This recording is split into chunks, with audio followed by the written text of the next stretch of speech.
Games Workshop has just released their brand new Imperial Knight Defender kit, and I am the only person at this studio who does not have their own knight yet. So I'm going to build, paint, and with a bit of creativity and world building, add this to the ranks of my Steel Legion army. Let's go, it's tabletop time. I'll do that for the video. Oh yeah, cool. All right, that'll be $235. That much? For one model? Yeah, it's kind of what like everyone else has to pay, so I guess that's us too now. I still want it. Now, to be honest, I'm not entirely sure what I was expecting when I opened up this box, but these pieces are actually all really large building the actual chassis. So I think this is going to be pretty easy, but I guess it all comes down to how well all these bits go together. Some Games Workshop kits are an absolute treat to assemble, and others are a little bit more fiddly. This kit allows you to build the Knight Crusader, Gallant, Warden, and the Knight Errant, which are all existing versions, and then this also has an extra sprue which allows you to build the Knight Defender, which is the brand new shiny thing. Basically, you have a couple of extra greebles, like a new helmet and shoulder shield, but it's mostly all about the guns. Specifically, the Conversion Beam Obliterator, which is the big fancy ray gun on one of the arms, as well as this shield projector thingy on the top of his head. Now, for someone building their first knight, this is actually, I want to say, probably a terrible idea for which model I'm making out of this kit. As the Knight Defender, mechanically, it has this shield generator to protect other knights. I don't have another knight to defend with this guy. But that's fine with me, specifically because I like the fluff. I like the idea that this knight is tasked with defending the forges on Armageddon. And so it is literally using this shield generator to defend specific key strongholds or literal fabricators themselves. On the other hand, this is the perfect excuse for me to build more knights afterwards, so it actually has nothing to defend in the game. So this is a win-win for me, I don't mind. And as I finish assembling it, I'm pretty impressed with this. I didn't run into a single issue. All the panels go on really nicely, so I can paint them separately, which I'm definitely gonna do. And even the banner that hangs down between its hips, that one can actually just sort of plug into the slots there. I don't even need glue to dry fit it there. So all in all, I'm actually really impressed with this kit, and I can't wait to start painting it. So let's go ahead and do that. When it comes to doing the base, I wanted to do a little bit of a diorama here, and I wanted to recreate some of the area that this guy might be defending. Namely, the floor of one of those gigantic factories that are so massive that they are actually having full-scale combat inside of. So I'm gonna use some plastic art to make some metal gantries, some walkways, and then add a few metallic pipes and gubbins to communicate that they're inside some sort of gigantic mechanical facility. It's time to talk about something really cool. We are creating a magnetic tile set that you can use for all your D&D and role-playing encounters, whether it's on the side of a campfire, in a dungeon, or whether you're just returning to the favorite inn frequented by your party. You'll be able to create whatever scenario you want, then fold it up, put it away on the shelf, and your DM can take it out whenever they want. You're going back to the Wizard's Tower? Boom, you've got the Wizard's Tower that you've already prepared. You get 2 tile sets, a bunch of magnets, and a bunch of removable stickers that allow you to add detail to the environment, but also change the context of a lot of the magnets. This is definitely something created by role players who want to create that sort of extra immersion and have a really convenient way of playing these things. So if you're interested, check out our link in the description to GameFound. And if you sign up early, you'll be able to get a free STL of a really cool dragon. So, Magnetscape, D&D, cool stuff, it's all happening. We'll actually be using this ourselves in our active roleplay on the channel, as well as in our home games. We're super excited about it. Hopefully you are too, so check it out. Back to the video.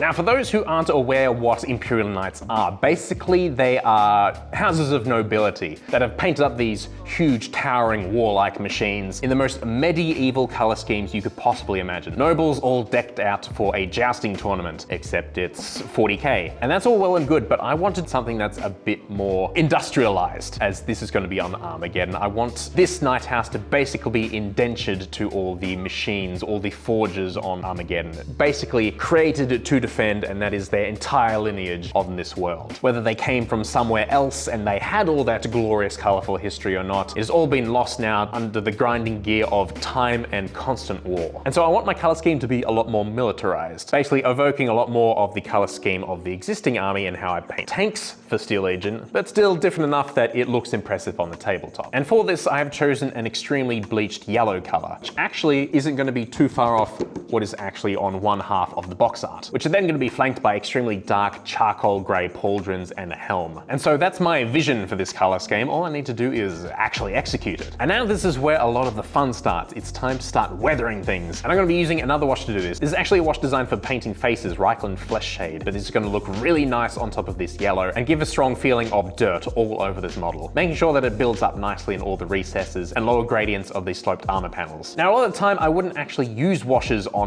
really big flat armor panels, which a lot of you who might be used to this sort of thing would say, yeah, why would you do that? Washes look really bad on flat surfaces. But I'm actually going to use this, as this is going to create all sorts of interesting imperfections and details on the armor. It's going to settle and create those wet bath ring marks that you might see. This is all intentional and absolutely fine, as I'm going to go over and re-stipple the original color over the top of this, centered on all the raised edges and middles of panels, so I have this nice gradient going outwards to all the recesses, where all the brown murky mud will be concentrated. But of course, this isn't just being applied to all the yellow panels. I'm going to be putting on the dark charcoal panels. That'll help tie them together and make those look muddy, as well as all the silver parts. I'm actually going to stipple the wash onto all the metal parts to make it look like rust, grime, and oil leaks going down the parts of the model, to really get that grim, dark, metal in use sort of feel. I want this model to look well maintained, just not new.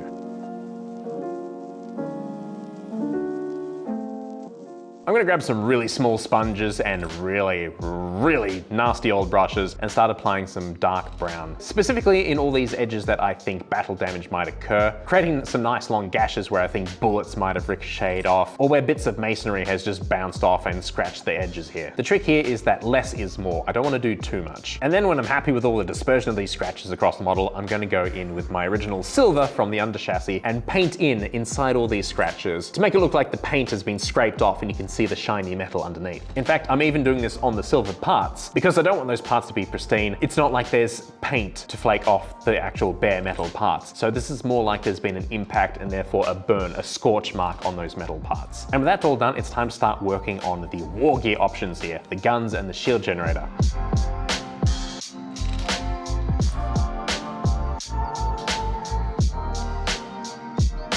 The shield generator itself is going to be mostly silver with some nice bronze additions, just to break up the design and add to visual interest. While in the very center, there's some interesting recesses where I'm going to apply a really strong blue contrast paint, which is going to make it look like it's glowing a bit inside. And since I'm already having fun with the blue here, it's time to start working on the plasma coil. And to do the plasma, I'm going to do the airbrush technique, which is basically applying white ink into the recesses of the plasma coil and then going over it with an airbrush. The white gives a really strong base for the blue, which makes it really stand out and pop. And while I don't think I've done a glowing effect this big, I think I might have overspilled the blue on the gun just a little bit, but overall, I'm pretty happy. On the other hand, the conversion beam obliterator, I'm going to do up with a bunch of really cool bronze panels to really give the idea that there's some Tesla type gubbins going on here. And then last but not least, it's time for the part that I was really looking forward to, freehand on knight panels. These huge empty panels on knights are absolutely perfect for doing some interesting decals and freehand. And so I'm going to absolutely go ahead and do one on each of the pauldrons and then apply a lot of Martian text to all the panels. Paragraphs upon paragraphs of sacred litanies from Mars. For the right shoulder panel, I wanted to do something extremely Warhammer, and I decided that a skull holding an artillery shell in its mouth was about as Warhammer as you can get. And then for the left-hand pauldron, I decided to tie everything back to the Imperial world where it's defending, so I went for a more typical heraldry of an eagle wing forged in gold. Then for the final garnishes, it's time to start adding things to the base. I'm going to apply texture paste all over the base here, letting it spill over onto all the metal surfaces I've done here, like the path is slowly being covered by explosions and the dust thrown down. And then I'm going to add 2 Steel Legion infantry, which I made specifically for this. The base is so big that I thought I may as well turn it into a diorama. As inspired by this gigantic knight defending them and leading them to battle, these 2 infantry have rallied and are charging forwards. This is the sort of stuff that keeps me in the hobby after so many years. It's little additions like this, making the world feel lived in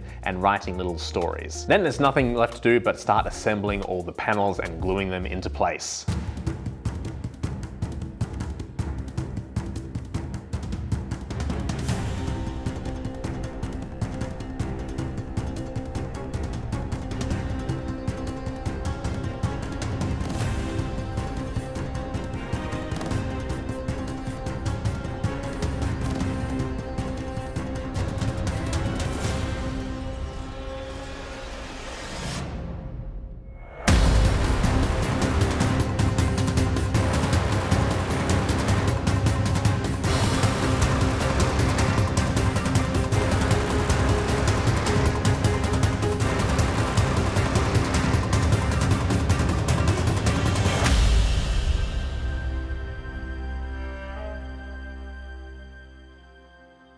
The reveals are here, and it's time to say a massive thank you to all of our patrons. It's your continued support that allows us to create such awesome content and to come up with the absolutely zany ideas that we have for our projects. Patron membership grants you a number of perks, including access to our exclusive mini Discord, where you can get more one-on-one conversations with us and even participate in our monthly mini review, where you can send in your miniature-related projects for critique or just some gentle analysis. It's always a highlight of the month for us, and if that tickles your fancy, or if you're just interested in supporting us, the links are in the description below. And there we have it, another addition to my Steel Legion force that is very slowly growing. The models still seem to be in the sort of single digits at the moment, but I am making sort of some progress at home on my own. Hopefully you're enjoying this journey just as much as I am. I'm having a great time. The Steel Legion have always been something that I thought was super cool, and I'm not bitter at all that Deathcore of Krieg, the other gas mask boys, get all the limelight. And so that's why I'm doing these videos, sort of injecting that little bit of individuality that I feel that a